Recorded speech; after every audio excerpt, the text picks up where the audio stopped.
जी, तो आप लोग कैसे हैं? उम्मीद कर रहे हैं बिल्कुल रूप से सभी लोग अच्छे होंगे। तो अभी के क्लास में बिल्कुल रूप से पूछना तय है ऐसा प्रश्न को हम लोग पढ़ेंगे। संस्कृत कक्षा 10 के लिए पाठ है मंगलम। इस पाठ का जो लेखक है वो है महर्षि वेदव्यास। इसमें 5 मंत्र संकलित है। ये सारी जानकारी हमने आपको पिछले वीडियो में दे दिए हैं, तो इसके लिए घबराने की आवश्यकता नहीं है। अभी हम लोग ऑब्जेक्टिव पढ़ने वाले हैं। तो इस पाठ का ऑब्जेक्टिव जो अभी बताएंगे इसी में से आपके एग्जाम में प्रश्न पूछा जाएगा। इसके बाद हम लोग सब्जेक्टिव भी पढ़ेंगे और पीडीएफ आपको फ्री में कैसे डाउनलोड करना है वो हम आपको बता देंगे। इसके लिए आपको व्हाट्सएप ज्वाइन होना होगा। तो वो सारे प्रोसेस को हम समझेंगे बीच में। अभी वीडियो को पूरा कंटिन्यू करते हैं।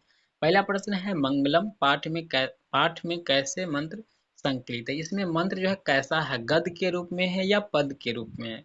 तो कहने की बात नहीं है, पद के रूप में, ठीक है। श्लोक बाय श्लोक है, जैसे कि 5 श्लोक है इसमें, ठीक है। ये श्लोक के रूप में है, मतलब पद के रूप में है। तो ये आपका पदात्मक हो जाएगा। चलिए दूसरा प्रश्न आपको पूछा जा रहा है। मंगलम पाठ में परमात्मा की अपरा विद्या के 5 मंत्र किसके संकलित है। मंगलम पाठ में परमात्मा के लिए मतलब मंत्र 5 मंत्र किसके संकलित हैं, मतलब किस कहाँ से है। ये तो ये उपनिषद से है, ठीक है। उपनिषद से वैसे भी लिखा जाता है। चैप्टर में हमने परिचय में आपको बताए थे। सुबह में सब्जेक्टिव क्लास चलेगा, तो वहाँ पे आप लोग जरूर आइएगा और देखिएगा। बहुत ही अच्छा क्लास होगा सुबह में। सुबह में आपका क्लास जो है 6:30 में कंटिन्यू स्टार्ट हो जाएगा।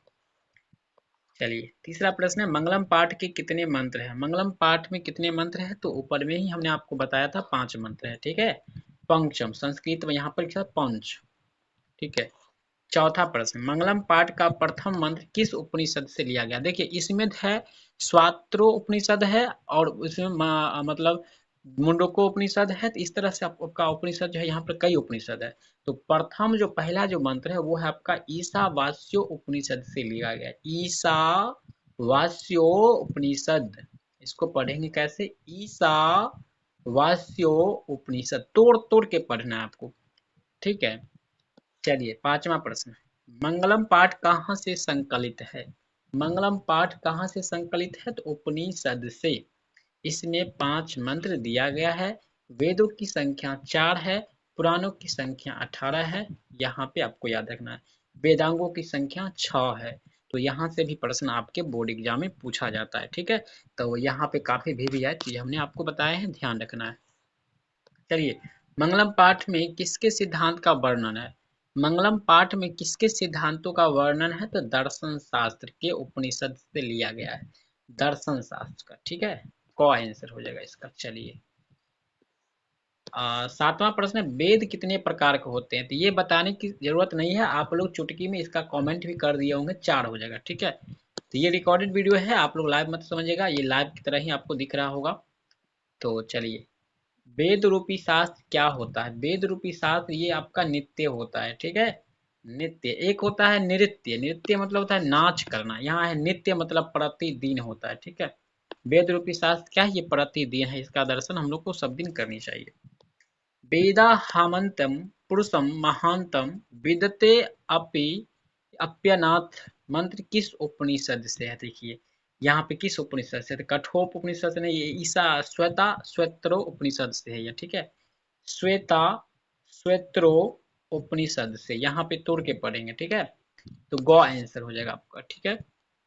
चलिए 10 नंबर प्रश्न है उपनिषद के रचनाकार कौन है। बहुत ही अच्छा है, वेद व्यास, महर्षि वेद। देखिए उपनिषद के रचयिता पूछे या मंगलम पाठ की, ठीक है। आपका अगला प्रश्न ये भी पूछा जा सकता है मंगलम पाठ के लेखक कौन है, ठीक है। मंगलम पाठ के लेखक, तो चलिए जरा कमेंट करके बताइए लेखक कौन है, ठीक है।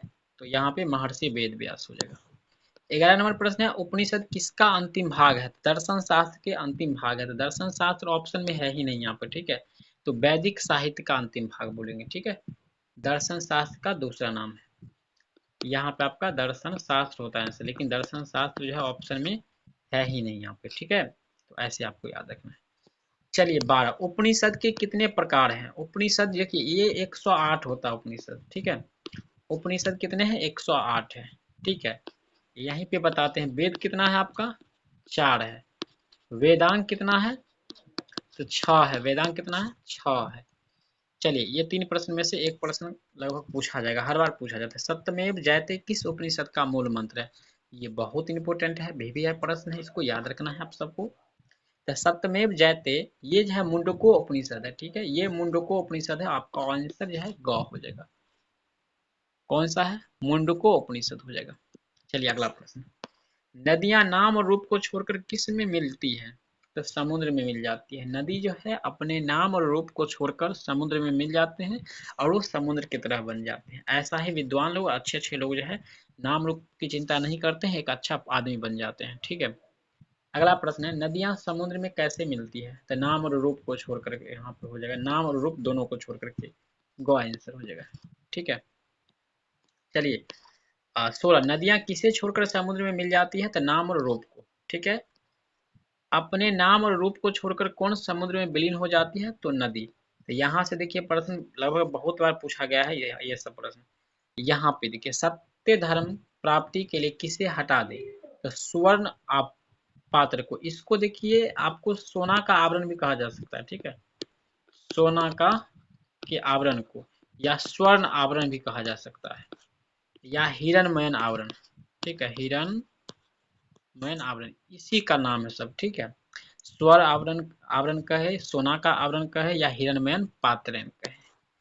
सत्य का मुख किस पात्र से ढका हुआ था? हिरणमयन पात्र से। देखिए प्रश्न आगे आपसे पूछा ही गया है। चलिए अच्छी बात है, तो यह आंसर हो गया आपका। 20 नंबर है स्वर्णमय पात्र से सत्य का क्या आच्छादित है? देखिए है ना, यहाँ पे स्वर्णमय पात्र से सत्य का क्या आच्छादित है? तो मुख मतलब क्या ढका हुआ है? तो मुख ढका हुआ है। बहुत इजी क्वेश्चन है। 21 किस पुरुषक को मृत्यु के आने की जानकारी हो जाती है? किसको मृत्यु आने की? तो साधक जो पुरुष होते हैं, जो साधक होते हैं, साधु लोग होते हैं, उनका जब मृत्यु होने वाला रहता है तो उसे जानकारी मिल जाता है पहले ही। चलिए किसकी विजय होती है? तो सत्य की विजय होती है। विजय का मतलब क्या होता है भाई? तो जीत होता है। ठीक है, विजय का मतलब होता है जीत। जिसका भी नाम होगा विजय वो समझिएगा उसका अर्थ होता है जीत।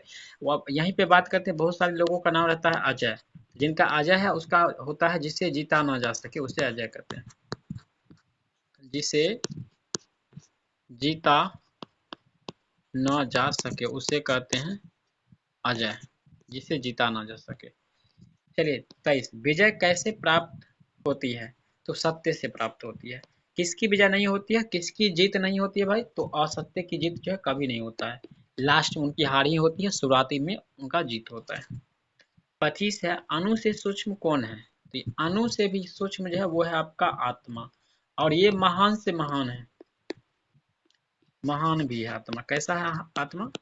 ये महान भी है। ठीक है, 26 अनुरण्यन महतो महियान मंत्र किस उपनिषद से? देखिए ये है सत्यमेव जयते और सत्यमेव जयते जो है वो मुंडको उपनिषद से है, और अनुरण्यन महतो महियान ये है कठो उपनिषद से, कठोप उपनिषद से है। ख आंसर हो गया। ठीक, चलिए अगला प्रश्न है 27 हिरणमय पात्र दृष्ट है यह मंत्र किस उपनिषद से है? तो ईशावास्य उपनिषद से है। ठीक है, तो यहाँ पे कुछ क्वेश्चन को आपको याद रखना है जो हमने आपको बताए हैं। हिरणमय पात्र से किसका मुंह ढका हुआ है? तो सत्य का मुंह ढका हुआ है। हिरणमय पात्र से किसका मुंह ढका हुआ है? तो सत्य का मुंह ढका हुआ है। चलिए पीडीएफ डाउनलोड करने के लिए आप लोग को व्हाट्सएप ज्वाइन हो जाना है, जिसका लिंक डिस्क्रिप्शन में होगा, या आप गूगल पे जाकर के सर्च करेंगे माधव एनसीईआरटी क्लासेस, वहां से आपको टेलीग्राम या व्हाट्सएप में जल्दी ज्वाइन हो जाना है। वहां पे पीडीएफ लगभग डेली दिया जा रहा है।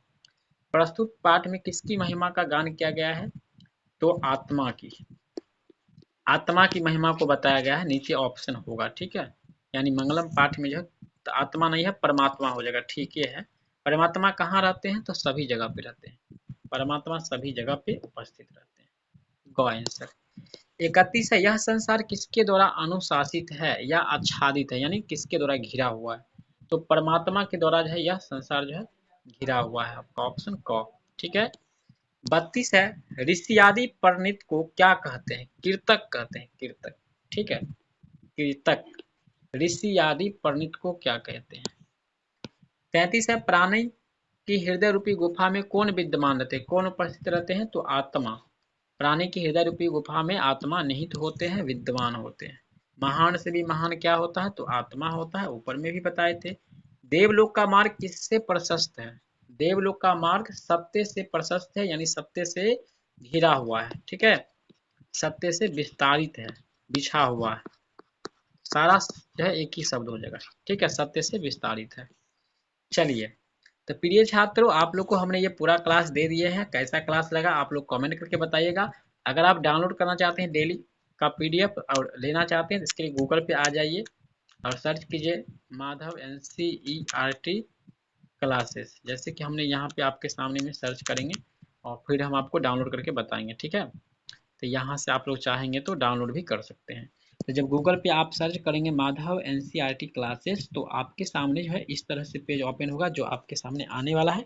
थोड़ा सा इंतजार कर लेंगे हम लोग, थोड़ा सा नेट स्लो है जिसकी वजह से पूरी नहीं हो पा रही है, लेकिन नेट अगर सही से रहेगा तो आपका भी अच्छा से काम करेगा। उसके बाद आप होम पेज पर देखिए, यहाँ पे होम पेज दिख रहा है, इसी होम पेज पे क्लिक करके हमें आ जाना है। थोड़ा नीचे ऊपर करके देख लीजिएगा, जहाँ पर भी होम पेज होगा वहाँ पे आपको क्लिक कर देना है, ठीक है।